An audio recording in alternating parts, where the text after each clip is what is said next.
ಇಂದೇ ಡೌನ್ಲೋಡ್ ಮಾಡಿ ಮತ್ತು ನಿಮ್ಮ ನೆಚ್ಚಿನ ಶೋಗಳನ್ನು ಆನಂದಿಸಿ.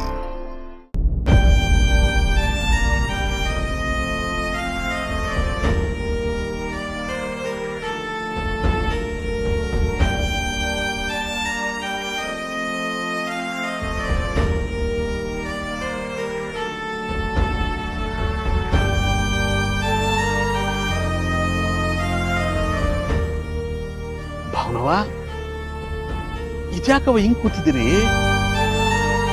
ಅದರಿಂದ ಹೊಟ್ಟೆಗೆ ಏನಾದ್ರು ತಿಂದ್ರೋ ಇಲ್ವೋ? ನಡಿಯವ್ವ, ಸ್ವಲ್ಪ ಊಟ ಮಾಡಿ ನಡ್ರಿ. ಭಾವ, ನಾನು ನಿಮ್ಮನ್ನು ಒಂದು ಮಾತು ಕೇಳ್ತೀನಿ, ಸತ್ಯ ಹೇಳಿ. ನನ್ನನ್ನ ಅದೇನ್ ಕೇಳವ?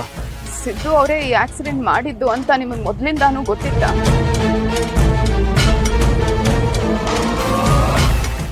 ನಿಮ್ಮ ಮೌನನೇ ಎಲ್ಲ ಹೇಳ್ತಿದೆ ಭಾವ. ಆದ್ರೆ ಈ ವಿಷಯ ನನ್ನ ಹತ್ರ ಯಾಕೆ ಹೇಳ್ತಾ ಹೇಳಿಲ್ಲ? ನಿಮ್ ಮುಂದೆನೆ ಅಷ್ಟೆಲ್ಲ ಹೋರಾಡ್ತಿದ್ದೆ. ಇದು ನನ್ನ ಹತ್ರ ಹೇಳ್ಕೋಬೇಕು ಅಂತ ಒಂದ್ಸಲನೂ ಅನ್ಸ್ಲಿಲ್ವಾ ನಿಮ್ಗೆ? ಭಾವನವ, ಈ ವಿಷಯ ಎಲ್ಲ ಮಾತಾಡಕ್ಕೆ ಇದು ಸರಿಯಾದ ಸಮಯ ಅಲ್ಲ ಕಣವ. ಸಮಯ ಬಂದಾಗ ನಿಮ್ಗೆ ಎಲ್ಲ ಗೊತ್ತಾಯ್ತದೆ. ಇನ್ ಯಾವಾಗ ಬರುತ್ತೆ ಭಾವ? ಈ ಮನೆಯಲ್ಲಿ ನನಗೇನ್ ಮರ್ಯಾದೆ ಇದೆ ಅಂತ ನಿಮಗೆ ಚೆನ್ನಾಗಿ ಗೊತ್ತು. ಎಲ್ರು ನನ್ನನ್ನ ಕಾಲ್ ಕಸದ ತರ ನೋಡ್ತಾರೆ, ಆದ್ರೆ ನೀವು ಮಾತ್ರ ನನ್ನನ್ನ ಅಭಿಮಾನದಿಂದ ನೋಡ್ತೀರ. ಆದ್ರೆ ನೀವು ನನ್ನ ಹತ್ರ ಈ ವಿಷಯ ಹೇಳ್ಕೊಳ್ಳಿಲ್ವಲ್ಲ? ಯಾಕೆ ಭಾವ ಹೇಳಿ?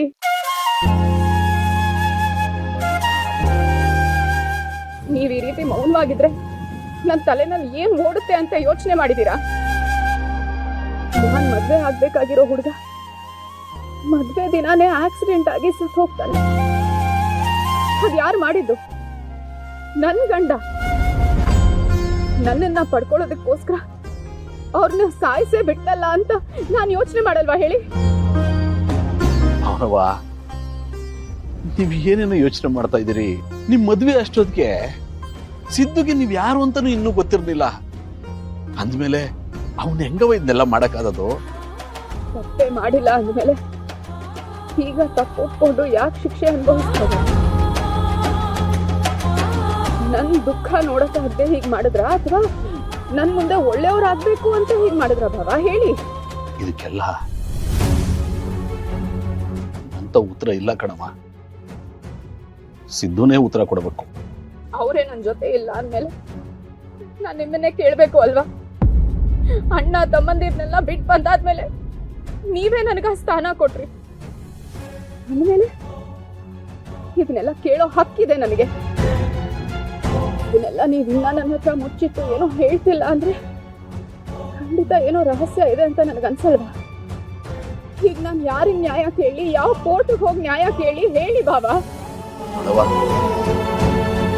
ನಿಮ್ ಪರಿಸ್ಥಿತಿ ನನ್ಗೆ ಅರ್ಥ ಆಯ್ತದೆ. ಆದ್ರೆ ನೀವು ಕೇಳೋ ಯಾವ ಪ್ರಶ್ನೆಗೂ ಉತ್ತರ ಕೊಡೋ ಪರಿಸ್ಥಿತಿ ನಾನಿಲ್ಲ ಕಣವ.